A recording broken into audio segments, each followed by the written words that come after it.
Hello, everybody. I am super looking forward to your thoughts on this episode with George Canyon. In this episode, we talk about purpose and fulfilling your dreams, but we also dive into spirituality, which is something I talk about periodically with my guests. And it's something I think is increasingly important in a world where many people are lacking hope, many are feeling lonely, disconnected, and not feeling a true sense of purpose. And spirituality has definitely helped me in my life. And we talk about the difference between spirituality and religion, etc., which is not something a work and career psychologist often talks about with a guest on this type of show. But I hope that you find it inspirational, informative. I'd love to hear from you. And here we go. Hello, everybody. I'm Dr. Laura. Welcome to another episode of Where Work Meets Life. Today, I have a very exciting episode for you on overcoming challenges to fulfill your dreams, a conversation with servant and superstar George Canyon. I first got to know George through my Indigenous friend and brother, Gerald Auger, when I was asked to facilitate a series of discussions around spirituality in 2023 called Lilo Haya, which stands for Love, Light, and Gratitude.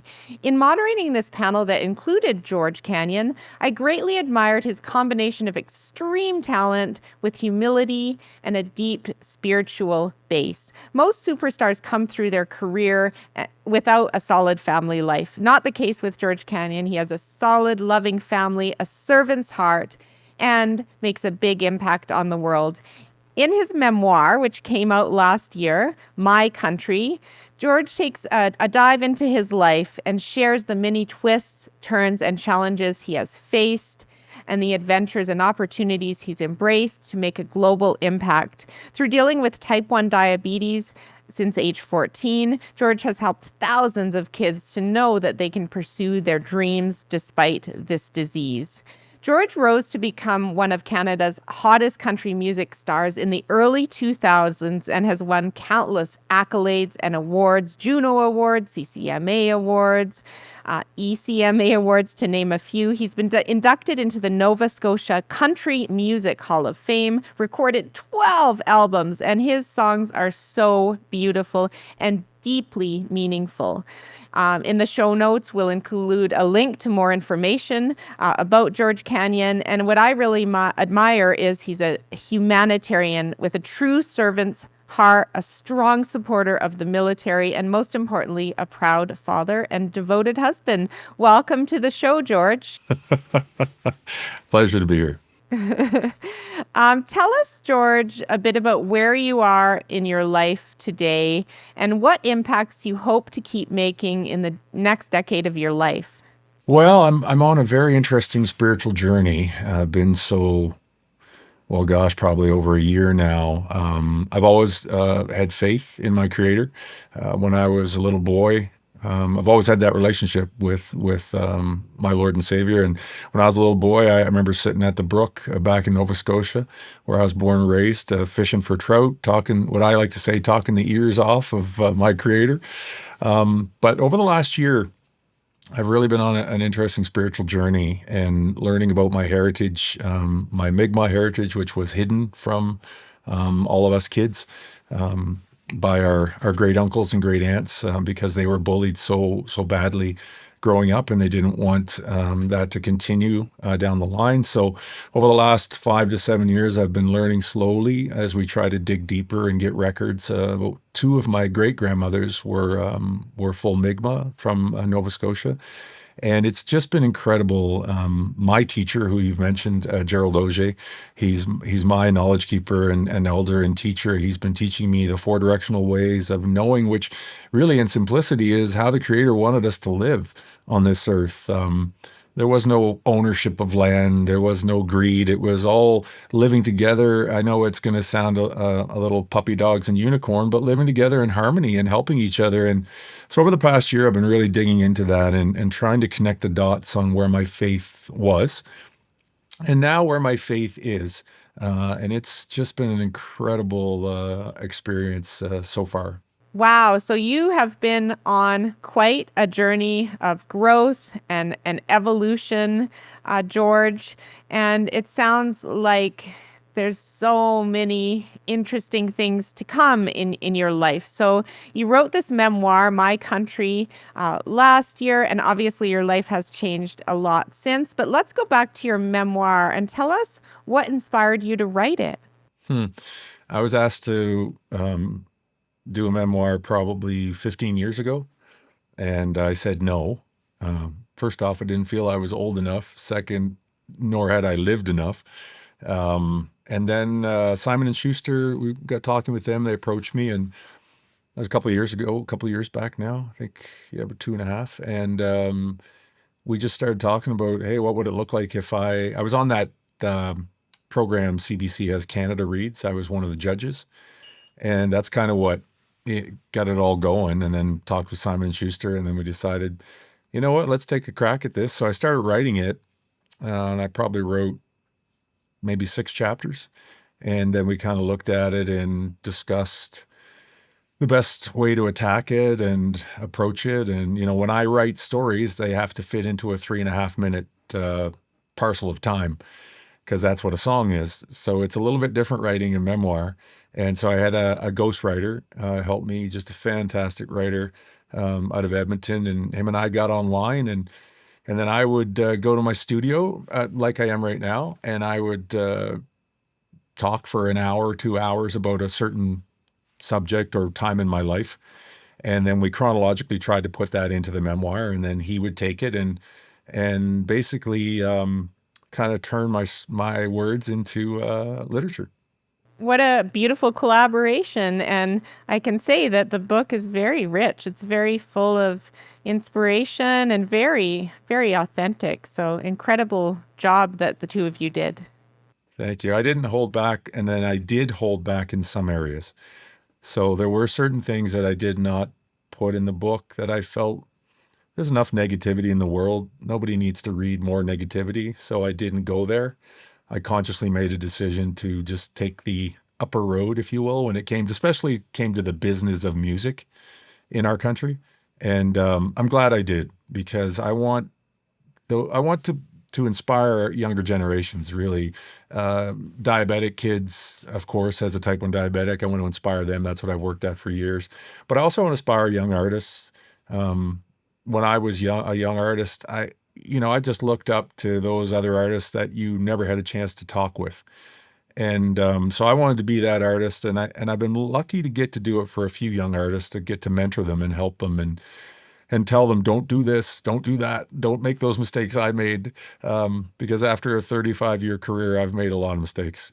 That's incredible that you can pay it forward and mentor. And I love the positivity, because the industry, I'm sure, is highly dysfunctional and the system is deeply flawed, as is politics, which you allude to in the book as well. Yet it's important, I think, to have an optimistic and hopeful lens. Would you agree? I would agree 100%. I think there's always two choices for anyone in life. And that old saying, when life gives you lemons, you make lemonade. Well, I heard a wonderful thing. No, you figure out a way to market the lemons.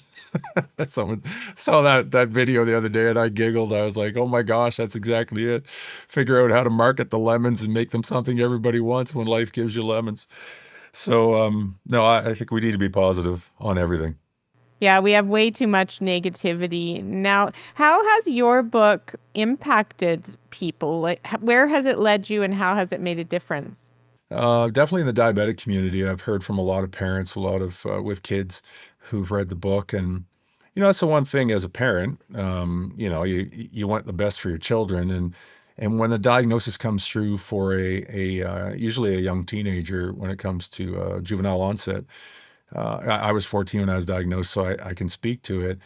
The parent kind of goes, "Oh dear, what's going to happen with my child? They're not going to get to live their dreams." So part of the book really is to, well, first off, toot the creator's horn for allowing me to get to live this incredible life as a type 1 diabetic. controlling my disease is the biggest thing. I control my diabetes. It doesn't control me. And therefore, I live my dreams.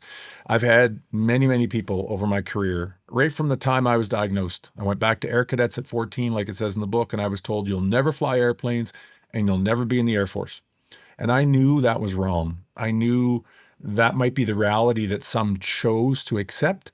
That was not the reality I chose to accept. So from a very young age, I learned that you control your reality. No matter who tells you what, you control your reality. And if you're determined, pig-headed like I am, but driven, you will create the reality you want to create. And it's taken me a long time to figure that out, even though that's what I was doing since I was 14. Incredible. And I think it's incredible that you are now flying and you made that happen and you didn't just settle on a no for your life. Yeah, I've been a pilot for over 15 years, and it's been incredible. Every time I get to have my feet in the air, my feet off the ground, I feel like I'm at home. So I know the diabetes was a big setback earlier in your life. What's another setback that you encountered along the way that you had to conquer and rise above? just the music industry in itself is a definite setback. I mean, it's kind of funny to say that. And looking back now, I can kind of giggle, but when you're living that and every day hitting my knees, praying for a record deal, praying for a break, not getting a break, playing bars every night, 4, 5 sets a night. This is in the 90s when that was a definite thing. You know, the bars were open 6 nights a week when country and country rock were a big thing, bigger than it kind of is now. That was a bit of a challenge. One of the setbacks or things that we overcame together. My wife, she, I think our daughter was 3 months old. She came off her horse, and the horse just stopped short, and she went over what I like to say. She went over the handlebars. Anyway, she ended up crushing her, two vertebrae in her back, and I remember following the ambulance to the hospital, and the neurosurgeon saying, "Look, I don't know if she'll walk." And she has her own chapter in my book, actually. She deserves to have more than one chapter.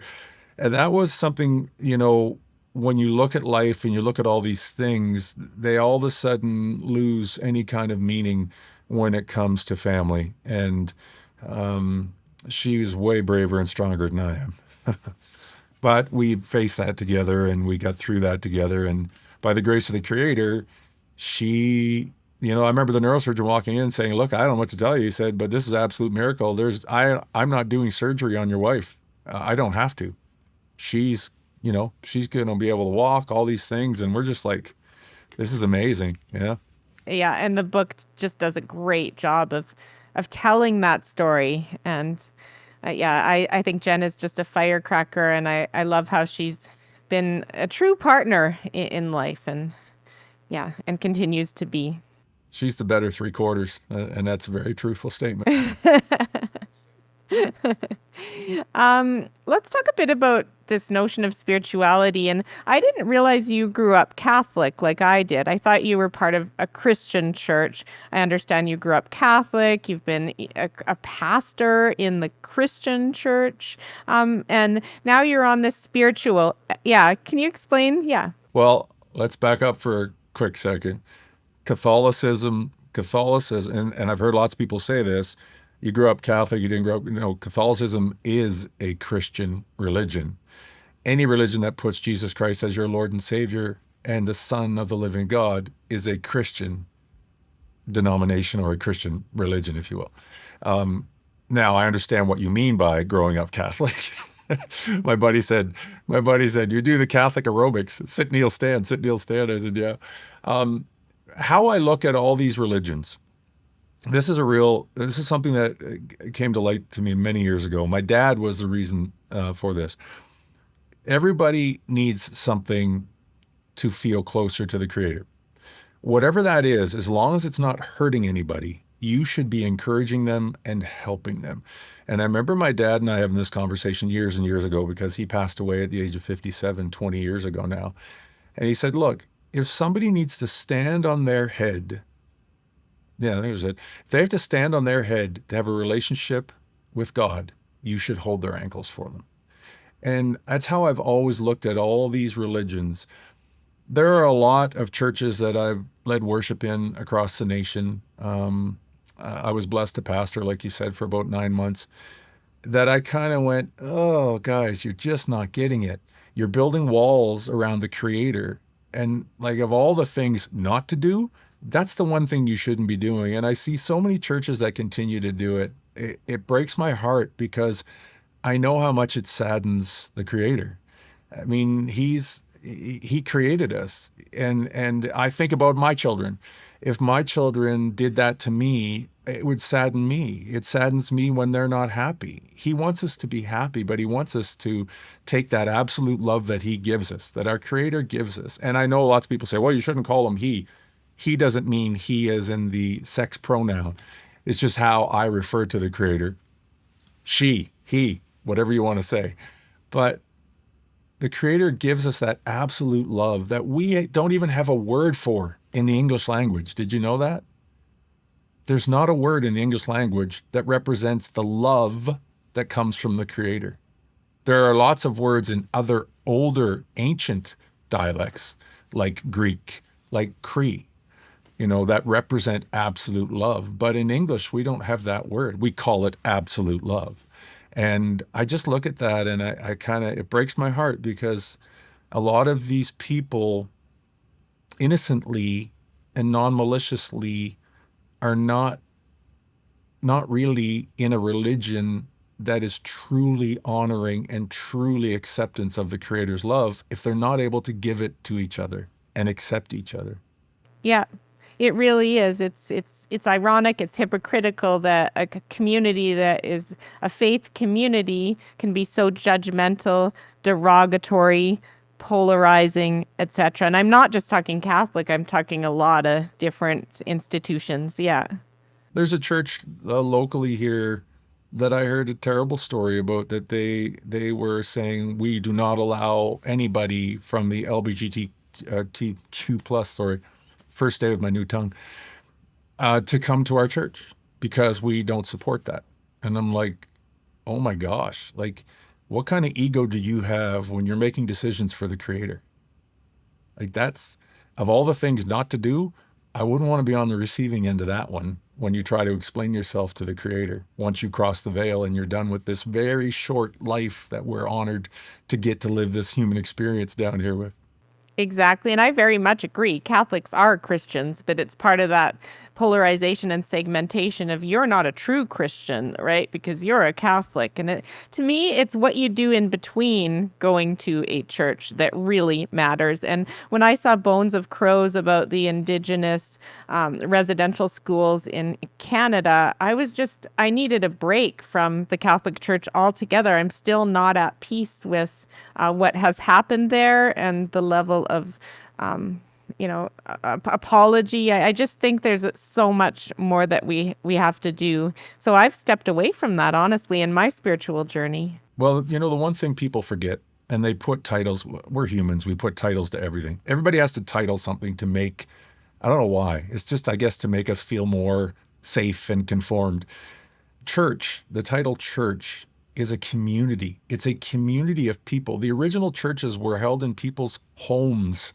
It wasn't a big, big building you went to with four walls. It was a home where you got together to talk about your faith, to talk about what the Creator's done for you, to encourage each other, to pick each other up, not to be judgmental and condemn each other. I mean, if we just all took a breath, every religion that knows Yeshua, and said, what was Yeshua trying to tell us? Two things. Love the Lord your God, the Creator, with all your heart, mind, soul, and everything you got.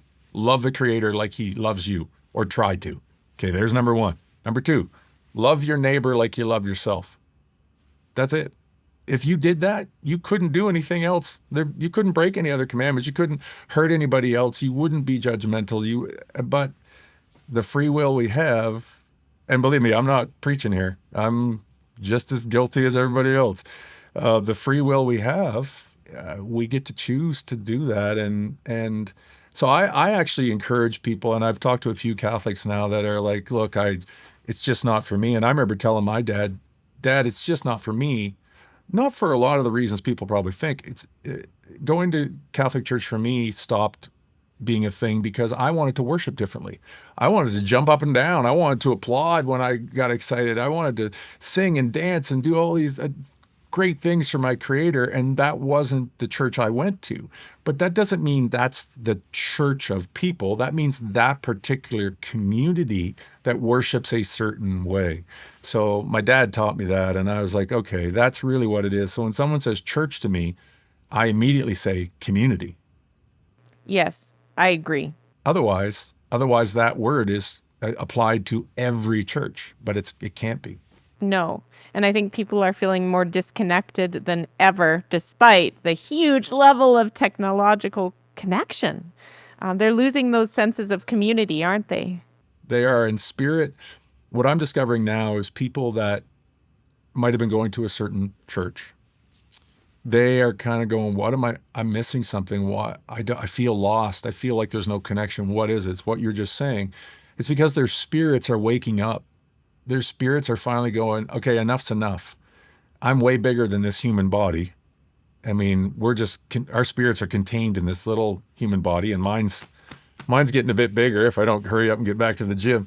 But, the idea of our spirits being contained like that, it's just enough is enough. And the frequency and the vibration, there's lots of different things being said right now that are changing and happening. There's a reason for that. It's because enough is enough. Time is up. It's time to get in line. And those that are lost, those that feel lost, and I'm talking to lots of them, family members included, they're just like, something's missing. What's missing? And I said, just take a moment, take a breath, and listen to your spirit. You're going to find out what's missing. It's the true connection with the Creator that you're missing. And a buddy of mine who's a pastor at one of the local communities here, and he said, I don't get it. He said, we're just like, we're so busy on Sundays. They had to add another service. All these people are coming. He goes, it's like there's a huge revival. And I said, I guarantee you, most of those people coming are not new believers. They're coming from a different community because they've lost the connection. And he said, how did you know that? And I said, well, it's not up to me to know. This is what's happening in the world. Really great conversation. I could go on and on with you on this conversation. And the Lilo Haya series that we recorded with Gerald Auger, I think that one is worth listening to for people who want to get a better sense of this spiritual evolution. And the panel that we did, I thought was quite impactful. It was fun. I encourage everyone to tap into Gerald. Gerald was brought into my life over 3 years ago, but not how you would think. And I had to be patient, and it took almost another 18 months before I reconnected with Gerald, just meeting him. But we knew there was that instant connection. And I encourage everybody to look him up, go on his, what he calls TikTok. It's making me giggle. All his stuff, his Instagram, all that stuff, because what he's telling you is the original teachings of the four-directional way of knowing. A lot of people think, oh, the four-directional peoples are First Nations, Indigenous. Well, it actually goes even further back than that. The four-directional way of knowing was the way the Creator wanted us to live, wanted us to be a part and in harmony with everything that the Creator made for us. Mother Earth, the wind, the fire, the water, and how sacred those things are, and that we've allowed technology, because you just mentioned technology, we've allowed ourselves to really, in my opinion, lean on and count on and put our trust and faith in the wrong thing, which really is technology. It's great to have, and I'm very grateful for it. Believe me, with technology, I get to live this incredible life as a type 1 diabetic, but my faith, my trust, my hope, my dreams, my belief, my consciousness is all driven towards the Creator first and foremost. And that's really, I think, what we're coming back to now as a world, which is exciting. Yes, I couldn't agree more. And I'm wanting to just talk a little bit about people's dreams and ambitions. And you've really achieved a lot of your dreams. And what advice do you have for people feeling like their dreams are impossible? There's no way that they'll be able to achieve their dreams. So there's a word out there right now, and it's kind of a buzzword. It's called manifestation.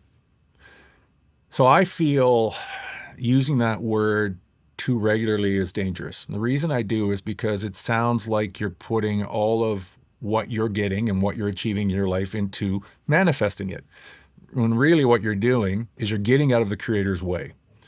And a long time ago, I made a decision. My dad, let's see, what year was this? Oh man, I have trouble remembering yesterday, so we're going back here.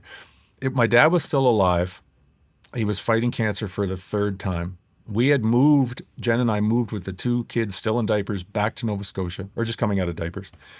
And so we could be closer to him because we had his only grandkids and we knew he didn't have long left on this side of the veil.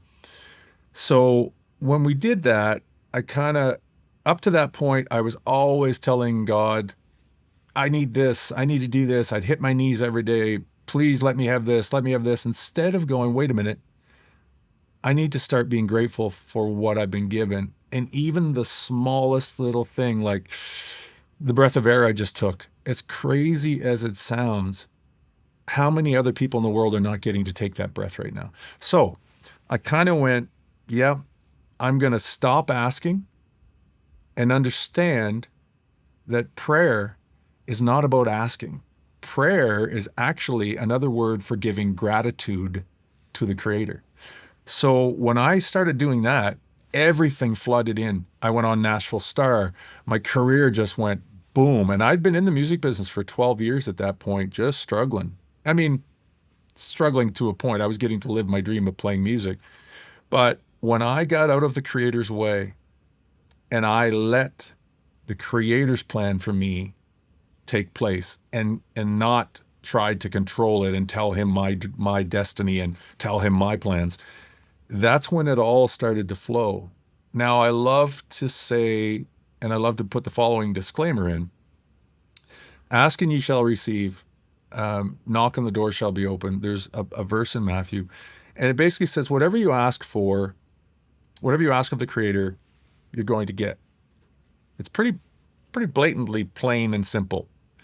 And however, it doesn't mean it's going to be exactly, and I like to say this, if my son came to me when he was 16 and said, Dad, I need a car, I would like a Porsche 911. And do you honestly think I would give him a Porsche 911 to drive as his first car? No, I'd give him a little beater that is not fast. You know, it's safe, but very slow, and he can't go drag racing. But he still got what he asked for. And I think that disclaimer is important to understand. And it's important to know, okay, if this door isn't opening, is it a bad thing or is it a good thing in my life? If I've asked to become the Prime Minister of Canada, and yet I'm not the Prime Minister of Canada, is that a good thing or a bad thing? Like, why is the Creator not letting me walk through that door yet? Or perhaps I'm not supposed to walk through that door because the Creator has bigger plans for me. And I think when you take a breath, like I did, and you start looking at life that way, that doesn't mean there are days where I just want to bang my head against the wall and go, why am I not achieving what I want to achieve? It's the overall look of what you are here to do, and also the commitment you made with the Creator before you came to this earth, before you stepped foot on this earth and had started your human experience, when you were a spirit, a soul, call it what you will, and you made that agreement with the Creator. I mean, we didn't just come here to hang out and, you know, throw caution to the wind. I know now part of my job coming that I made with the Creator, part of my commitment was to help people, was to be a healer. My music that the Creator gave me, it's not my job to hoard that music and not share it. My job is to share that music to help people heal. That's a tool. Your job, you're a doctor, you are to help people heal. Steve, who we can't see, who's in the background as an engineer recording all this, his job is music and production to help people heal. And if the whole world looked at that in everything they do, no matter if you're a mechanic or a baker or a janitor or a school teacher, you technically have a purpose the Creator gave you to come and help people. And that's really kind of, for me, that was the trigger point for me back when Dad passed away, and I just made the conscious decision. And that all really resonated. And I start each day with prayer and meditation. So, two things, and journal. And that really starts my day on the right foot. But if you only have time for one prayer because you're rushed, it's thank you. That's the biggest prayer because appreciation appreciates. Appreciation appreciates. I heard someone say that and it really resonated. Gerald always says, hurt people. So the more people you can help to stop hurting, pretty simple. That's beautiful. So, in your book, you talk about having a servant's heart, and that's why I put servant in the title of this episode, servant and superstar. So, when it comes to a servant's heart, I can really relate because I have a servant's heart as well, where I'm constantly pulled to give my time to help, etc. Even though I may not have time for it, I make time. So, tell us how your servant's heart feels and how it helps you grow and contribute to the world in various ways. Oh, wow. This is a long story on that one. I'll try to condense it. When I was a boy, I wanted to be in the Air Force. My dad and my mom couldn't figure it out. I mean, I love airplanes, don't get me wrong, but I needed to serve. I needed to be in the Air Force. I needed to put what I thought as my life on the line for others. That was just something that was driven, it was just in me. Dad couldn't figure it out. Mom couldn't figure it out, although they were both and are both healers. They were in medicine, but I kind of just needed to do that. And ever since then, I mean, I got type 1 diabetes at 14. You're not allowed to be in the Air Force. I'm like, oh, it wasn't so much, what am I going to do now? It was, how do I still serve? Well, I'm going to become a doctor. Went and did my pre-med at St. FX, become a doctor, do something about this disease and help people. Went on the road, left pre-med medicine, went on the road with a band with music, saw what music did for people. So that serving, that continually serving, and then trying to stay in the music business, plus be married, plus have a home, plus have 2 kids in diapers at the same time. I had to do a bunch of other things as well as music. So, I was a peace officer in Alberta for 3.5 years.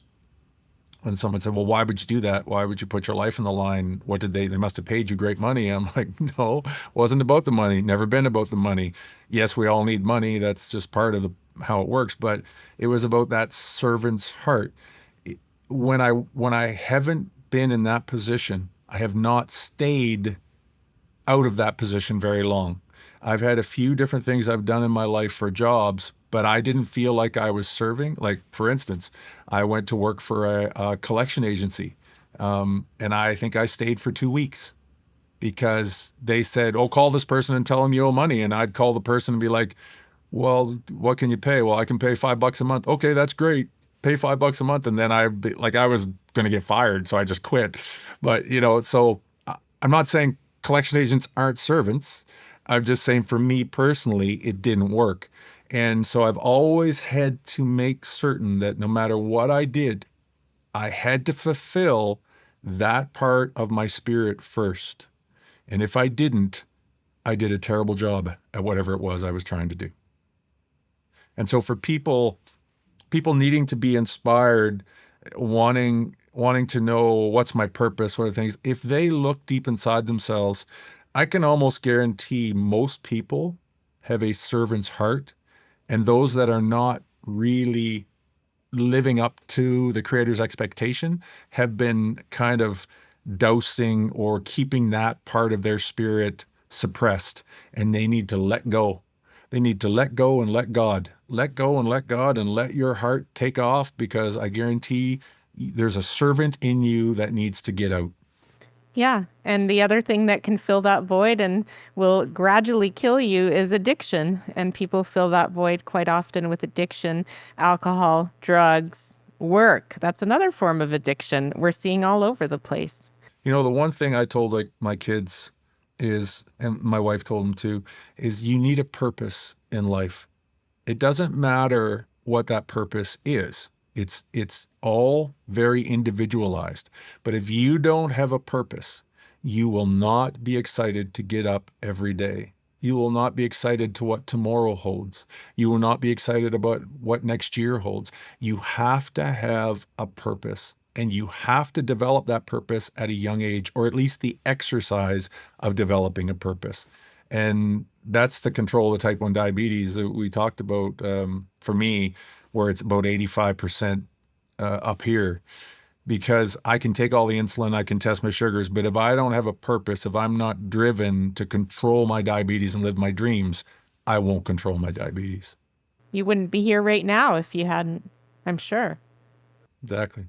Wow. So, I could go on and on and on. And at Canada Career Counseling, my practice, that's what we do is help people find purpose across the country in their career. And I love when we can help people age 16 figure out their early purpose. And that people say, well, 16 so young. Well, that can change, but at least you have somewhat of a path and a direction, right? And that can evolve from there. I'd say even younger. I'd say even younger. I'd say when I was a kid, mom and dad asked me, I remember I was about probably 7 or 8 years old, what do you want to be when you grow up? Well, I want to be in the Air Force. Well, what else do you want to be? I want to be an astronaut. It wasn't just, when we laugh when we hear kids saying they want to be a firefighter, they want to be a doctor, they want to be all these things. We need to encourage that, because in there is their true calling. It's not a coincidence they're naming all those careers. There's a purpose in there. Absolutely. So finding our purpose, using our servant's heart, which we all have, which can play out in different ways depending on the talents that God gave us. And my final question as we wrap up here is, George, if you could have one wish for a better world, what would it be? Well, I know it's coming. So if I wish it, and I say weepachis, maybe it'll come faster, is that everyone would not be able to ignore the empathy they have for others in their heart. Yeah, if you have empathy for somebody else, you can't judge them, you can't condemn them, you can't hate them. All you can do is have empathy and love them. And if you did that, there'd be no need for a military. It'd be impossible. It'd be impossible for anybody to hurt anybody. Yeah, and we would stop hurting the Mother Earth so much. We would be much more in sync with our environment and our nature, and not want, greed. We are so lucky that Nugawayaski, which is ancient Cree for Mother Earth, doesn't flick us off like fleas. Of all the species on this earth, we are the most destructive. And I know that might sound like, someone was teasing me the other day saying, oh, that's crazy talk. And I said, no, just take a look at the other species on this earth and how nature works. And what do we do as a humankind? What have we done? But the good news is she hasn't flicked us off yet, so we have a chance. I love the hope that you bring to the world. So thank you, George. Thank you for your time, your wisdom, your beautiful memoir, My Country, which is definitely an inspiring and recommended read. And I am just grateful for your time. I know how busy you are, but I think a lot of people will benefit from various aspects of the conversation that we've just had. I love having them, and anytime you want to continue the conversation, let's do it, because if one person hears this and gets excited about finding their purpose and developing empathy for others, then I guess we're keeping our commitment to the Creator. Beautiful. Thank you, George, and stay well. Thank you for tuning into this episode of Where Work Meets Life. If you found this content valuable, please rate and review the episode and share with others who may benefit. Visit me on my website at drlaura.live and sign up for my monthly e-newsletter full of tips and resources. I'm also a passionate keynote speaker and would be delighted to speak with you on your speaking needs. Stay well.